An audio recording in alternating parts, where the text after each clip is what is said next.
What's up, you guys? This is Chris Rukov for Hand of the Week. Before we start, as usual, I would like to urge you to not only watch this video, but to actively listen and pay attention, ask questions if you have any, send me hands on the addresses that I've put down below into the description, and basically I'm just urging you to be active. Subscribe, hit the like button, that helps me out tremendously to grow up the channel. And the only way to actually get more knowledge is if you ask questions, and you might look stupid for a minute, but if you don't, you'll be stupid forever. So with that said, let's get into the hands.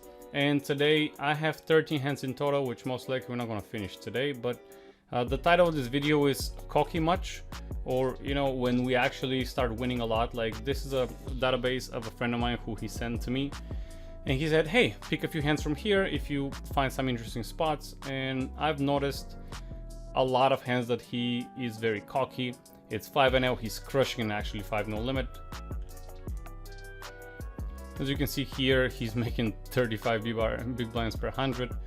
For those of you who wonder how the graph looks like, he's running above EV, obviously. Let me put it at winnings.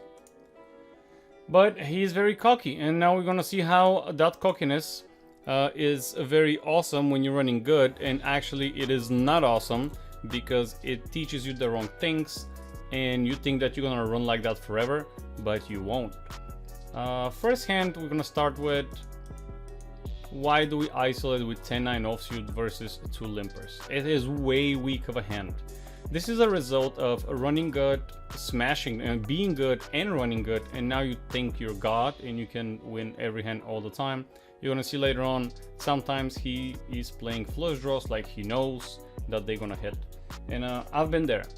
When I became, I didn't actually become professional then, I guess. I started on 10 no limit in a website that resembles a lot like Unibet, but that website doesn't exist anymore that I started on.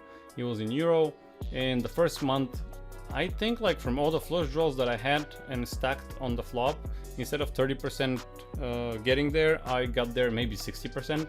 So I really believed I'm such a god. I was running so good. In month 2, flush draws stopped coming out. Stopped completing, and then I ran into a problem. So for the first month, I was running like plus 20 BBs, and second month I was in negative. So this is just preposterous. You don't want to do that here at all. It's just cockiness. There's nothing else.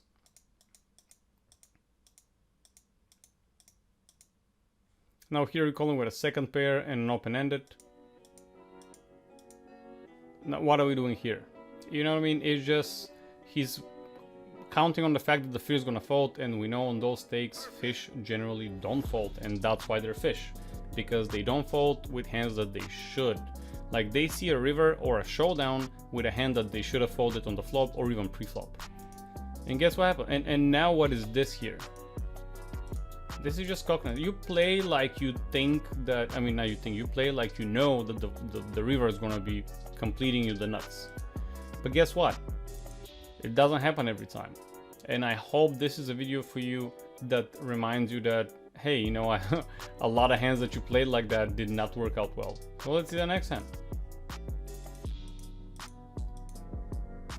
It's a nice hand, you know, nothing wrong with it. Can someone explain this to me? You calling the pot with an open-ended, you're not deep.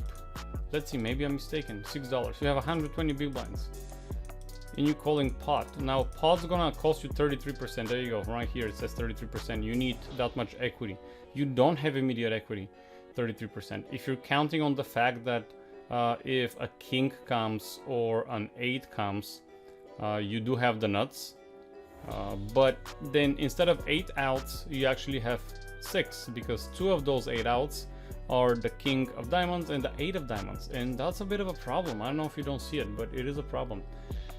And even if it's not a problem for you, for example, he doesn't have a flush ever here, which is a bold statement, but when the flush hits and he doesn't have a flush, you're not going to make more money out of him because he thinks that we have the flush. Okay, so it's kind of double-edged sword, and neither edge is good. You know what I mean? If he does have a flush and the flush hits, we cannot continue, or we're gonna just get stuck. If he doesn't have a flush and the flush hits, now we're not gonna make any more money because he's gonna think we have a flush. That's a huge price to be paid here. Huge price. And again, he's like potting that shit. You basically, here you don't even have immediate odds. There's like nothing that you can do here that justifies that call. You have 15 outs, which is 30%. You need 33 or above. You need 33 to break even. You have 30. You know what I mean? If you don't know how to calculate that, guys. So we got 6 outs for the straight and 9 outs for the flush times 2 is 30%. So you don't even have immediate odds. If we want to be more precise, I think we're gonna get very close to the 33%. And actually, let me calculate it like that. We got 15 outs divided by 45 cards because those are the cards left into the deck. You have exactly, actually, you're breaking even with that call. Now, because you break even with that call, I always advise play a lower variance game. For example, the outcome of this call here that you're gonna make, because I'm sure you will, is 0. You're not gonna win, you're not gonna lose. In the long run, this will be 0. If you fold, it is also 0. So all in all, I'm saying that if you actually fold here, it's gonna be less variance. If you call, it's gonna be higher variance with the same result.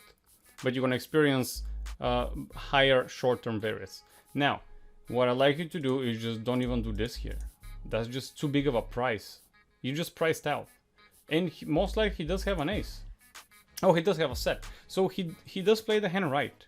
River comes a 10, if you didn't see. But that's just cockiness, man. There's nothing else. This is just being cocky.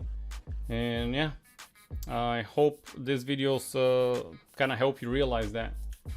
Let's see the next one. What do we have here?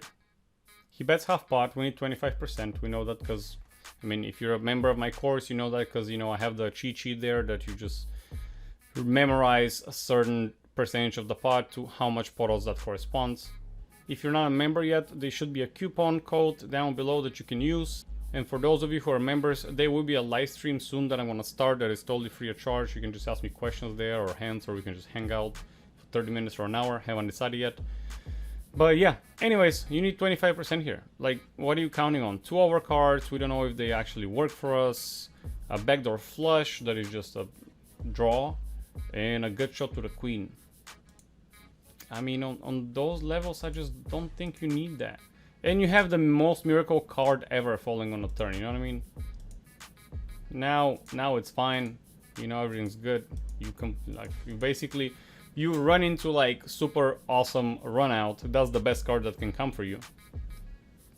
But the flop call here is just versus a donk bet. He has way more 10s than you do. A 9. You know, you're basically making that call on the assumption that you know exactly what the turn will be. And by the way, if you do, please let me know how you know that so I can implement it into my strategy. All right, moving on to the next one. We're betting with a jack high into 4 players. Something that I highly don't advise on those stakes is just pointless because they just don't fold. They'll call you with an ace 3 here. We're gonna see in one of the videos. I think it's one of the future episodes that I review a hand that we have queens and board is 3, 8, 5 or something like that. One of the guys called us with an ace 3 and caught a 3 on the turn. That's what they do. Please somehow explain this. We're 140 big blinds. We're not that deep we need 33% immediate odds. We don't have immediate odds. Implied odds are not as where we want them to be. It's just, you're just calling on the idea that, hey, I'm sure I'm gonna hit a queen and I'm not gonna be surprised you hit a king. I really thought you're gonna hit a queen again, man. Or a 7. And now what? SPR is almost 1-to-1. Immediate odds are not here. Again, you have 8 outs. That's, you know, 16%. Just not there.